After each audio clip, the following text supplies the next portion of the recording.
Now, as of today, news are making headlines in the country in regards to a certain move that is currently speculated that is being made by the Prime Cabinet Secretary Musalia Mudavadi on the plans that he has. Now, as you can see, Rigathi Gachagua was today speaking in Kajiado County. And among the things that Rigathi Gachagua led the people of Kajiado County to sing is Kasongo Must Go or Ruto Must Go.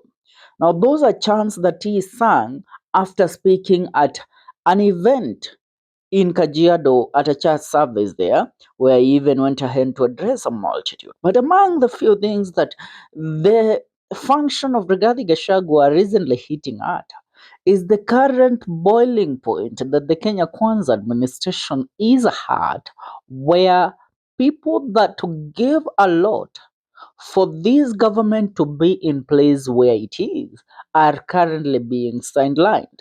People like Musalia Mudavadi and Moses Wetangula, according to Rigathi Gachagua, are being played by William Ruto, and they have recently realized it. And so they have taken a backseat to now re-strategize on how they will make President William Ruto notice them in this administration, which they fought so hard to put in place.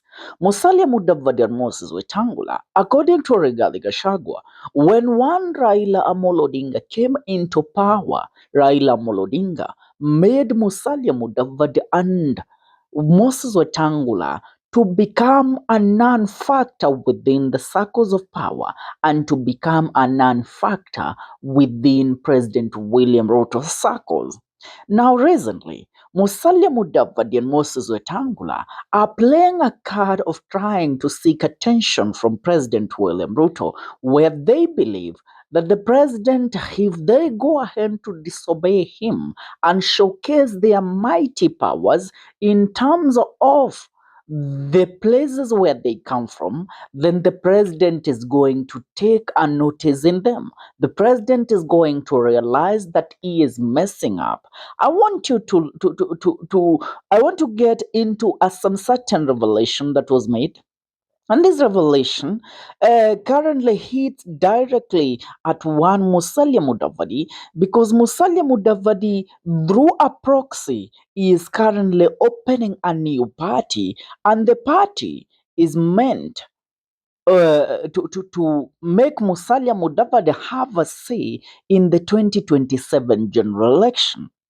Now, the Prime Cabinet Secretary Musalia Mudavadi is reportedly received a call from President William Ruto through his PA, Farouk Kibet, warning him that his plans to bolt out of the government are well known.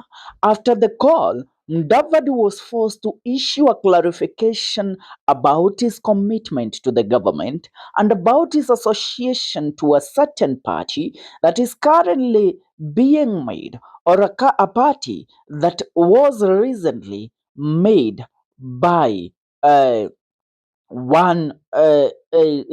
former member of the ANC, the Amani National Congress Party, that was affiliated to Musalia Mudavadi, but it was dissolved so that Mudavadi could fully absorb himself into the UDA party. And that is the move that Rigathi Gachagua tells us.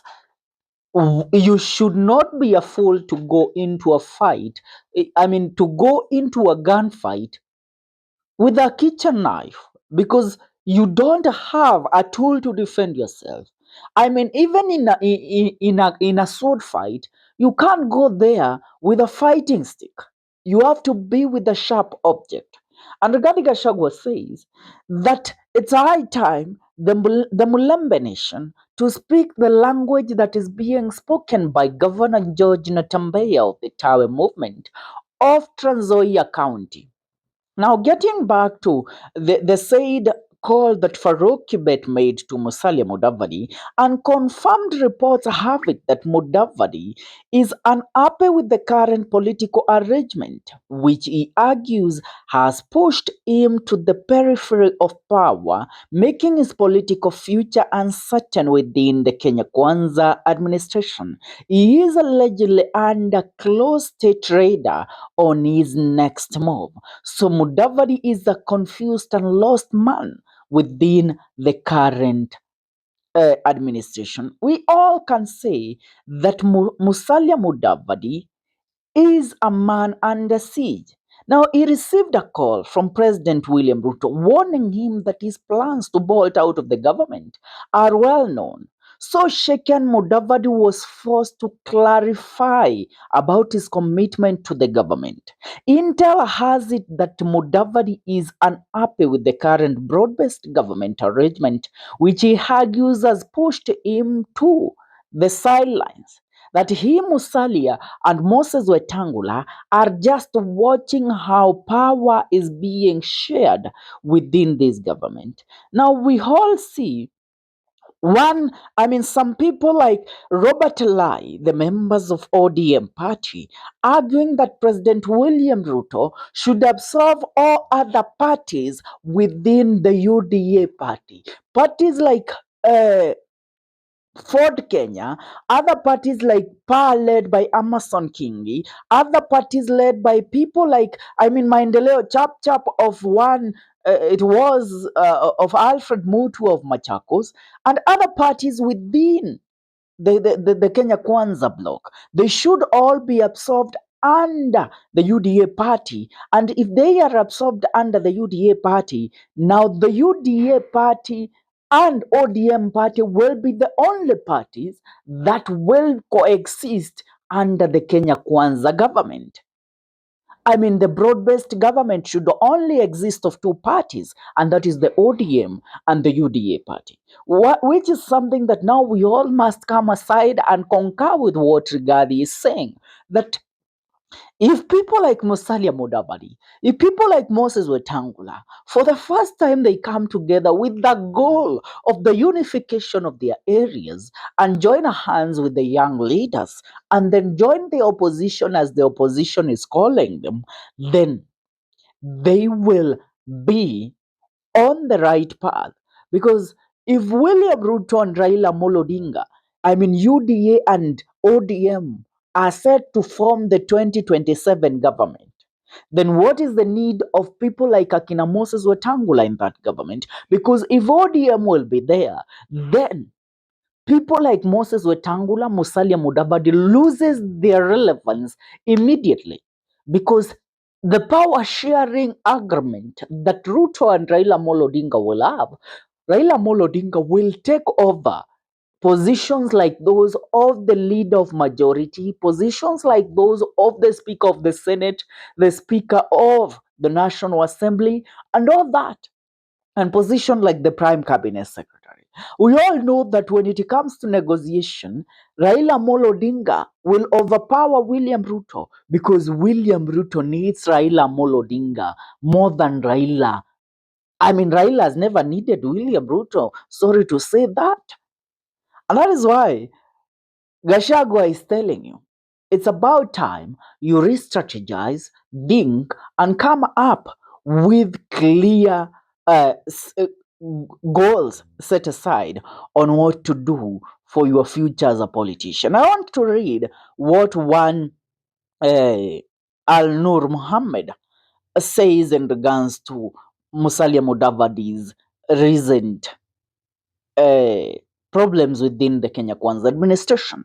And he says Prime Cabinet Musalia Mudavadi, and remember, this is a man that is affiliated to ODM and he is also affiliated to Raila Amolo Odinga. He says Prime Cabinet Secretary Musalia Mudavadi is being watched by powers that be after a secretary confided on his colleague on his unhappiness with the government.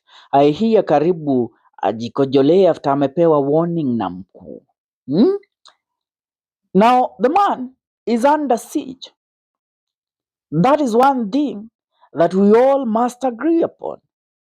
That Musalia Mudavadi knows that it is time to bolt out, that it is time to prepare, or I mean, to make sure that he keeps his affairs in order, because his affairs are not in order as long as he remains under the Kenya Kwanza administration. Musalia Mudavadi sources indicate that since the entry of Raila Amolo Odinga in Kenya Kwanza politics, Musalia's relevance has been greatly diminished by the government.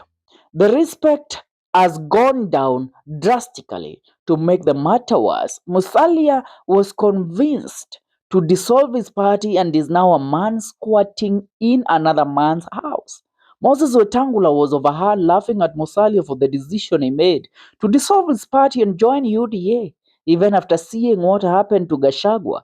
The president the other day indicated his intentions to support Kedore Kindiki in 2032. Whether the newly launched Democratic National Alliance DNA party is his party or not, Musalia Mudavadi needs to have a good fallback plan, and quick, because if he doesn't, it is the end for him. And that is why the DNA party is being called to be associated with Rigathi Gachagua. And that is why we are saying Musalia Mudavadi should come out of the hiding box. Wetangula has the Ford Kenya. He knows he will never have influence over Raila Amolo Odinga in this government. Musalia Mudavadi, if the DNA party is his, for we know the DNA party is his, then he should come out. Come out together with your brother, because if the both of them work together, so wanaambiangu wakishiba wao wako sawa. So the both of them should walk out together, then come join the government. I mean the opposition. Join this coalition that is brewing up. The formation of this coalition will have a say. But one thing they can't do is that they're not going to walk out right now. And Gachagua has indicated that. More so, even the governor of Murang'a has indicated that. Musalia Mudavadi and Moses Wetangula are walking out of the Kenya Kwanza administration. But they cannot walk out right now, because if they do, then it will be over for them. They will be attacked left, right, and center, because still Ruto has over 2 years in power before the 2027 general election. So they have to plan, re-strategize, and then make a final decision at the head of the year 2026. Not now. But for now, watajaribu tu kupiga magoti. They will disappear completely. I mean, their relevance will be dismantled fully, even among the Mulembe nation. You have seen Moses Wetangula trying to return back. And that is what the Rigathi Gachagua is telling them. It's about time for you to come out of your cocoons. What is your take? I want to hear your comments in regards to this. Leave a comment in the comment section. Subscribe.